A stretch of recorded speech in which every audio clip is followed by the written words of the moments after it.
Le gamin, l'homme qui va au rugby n'est pas celui qui va au foot.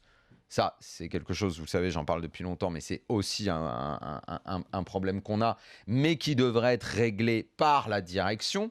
Comme je dis toujours, moi, je tape pas sur le gamin qui va au foot, sur son éventuelle mentalité et les problèmes qu'il a connus, son extraction sociale, on va dire. Mais c'est en haut de la pyramide de corriger tout ça. Mais nos dirigeants, que ce soit à la Fédé ou dans les clubs, visiblement, ne travaillent pas pour que ça aille dans le bon sens. Toute cette succession de problèmes se renouvelle. Chaque année, on en reparle. Chaque année, on dit les mecs s'entraînent pas, ils se barrent à l'étranger, disent j'ai jamais autant transpiré, j'ai jamais autant bossé. Et à chaque fois, on refait tout le temps la même liste des dirigeants, des entraîneurs. Et pourtant, je vais te dire, le pire, c'est qu'on a essayé de les changer, les entraîneurs. Je crois que tu vas en parler tout à l'heure, Flo, mais quand Sagnol est arrivé à Bordeaux, moi, je me suis dit, bon, bah ça va, merde, le mec, il vient du Bayern, il va quand même nous faire quelque chose avec tout ce qu'il a appris là-bas. Cud. Montagnier vient d'Espagne. Putain, avec ce qu'il a connu en Liga, il va nous faire un truc. Bidon. Je commence presque à avoir du mal à cerner les problèmes parce que les entraîneurs, j'attendais vraiment qu'il y ait un renouvellement. Il y en a eu un, on a mis de côté un tas de mecs et tout. Gilbert, il y a un truc putain, ça bouge pas.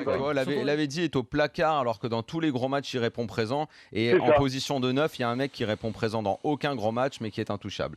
Ça c'est un vrai problème. Ensuite, là où je te rejoins, et on va rentrer dans le débat Di Maria, très franchement, aujourd'hui, si on considère qu'on sort de la blessure de Verratti, on l'envisage titulaire, Mota, Verratti et Di Maria à la place de Matuidi, je pense que c'est une vraie solution qu'il faut envisager. Les milieux de terrain en Europe, dans les grosses équipes, jouent comme ça avec des techniciens au milieu. Il faut arrêter de considérer. S'il n'est pas au top physiquement, Matuidi, il est en dessous. Moi, j'y peux rien. Quand il est énorme, on me dit qu'il est énorme. On m'a réfléchi différemment. Mais techniquement, il apporte pas. Est-ce que tu peux le mettre sur le banc? Qui? Et si, au lieu de réfléchir, s'il n'est pas au top physiquement, et s'il est au top physiquement, comment tu fais pour le mettre dehors? Bah écoute, Roland, je suis désolé. Moi, je regarde ce qui se fait de meilleur en Europe dans les grands clubs. Mota, Verratti, Di Maria au milieu à 3. Je pense que la technique de Di Maria, Matuidi, il l'aura jamais. Je suis désolé. Ah ben non, mais... Tu sais, des bons joueurs qui vont sur le banc, moi ça m'emmerde parce que Matuidi, je l'adore, je suis admiratif de ses progrès, j'aime beaucoup, mais à un moment, il faut regarder, quoi. Je suis désolé. Di Maria, tu le mets dans cette position-là qui était la sienne au Real quand ils ont gagné la 10e Ligue des Champions. Je suis désolé, là, c'est parfait, quoi. Après, je te mets Pastore, j'enlève Ibra et je mets un duo devant, Cavani plus X, Lavezzi ou j'en sais rien, et probablement d'ailleurs. Mais il faudra jouer avec un autre 11. Avec ce 11-là, c'est cramé. Mais c'est quoi ce délire sur Clinton NG? Mais c'est quoi ce délire? T'as recruté Beauvu, tout le monde nous l'a vendu comme l'année dernière, référence Ligue 1 buteur. NG, c'est un remplaçant, il se barre dans un club où il joue pas, et maintenant ça va être un regret, on a laissé partir Clinton NG, mais c'est quoi ce délire? Mais je te dis pas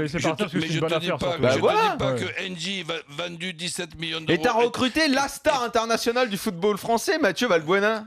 Mais ça, c'est toi qui le dis.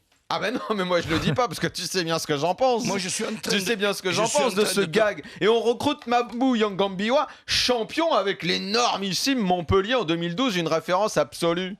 Mais c'est une blague. Arrêtez d'avoir comme référence la Ligue 1. Et Fekir, avec tout le respect qu'on lui doit en espérant qu'il devienne vraiment fort un jour, on n'a aucune référence sur Nabil Fekir. Donc on ne peut pas le regretter parce qu'on ne sait pas ce qu'il vaut. Il a des références Ligue 1. Les références Ligue 1, ça ne vaut rien. Je ne sais pas, on va continuer à me dire là pour Benjamin Mendy par rapport à l'année dernière, comme quoi il est toujours aussi bon et tout. Moi je veux bien. Moi, la semaine dernière, quand j'ai dit ça, j'ai pris une flopée.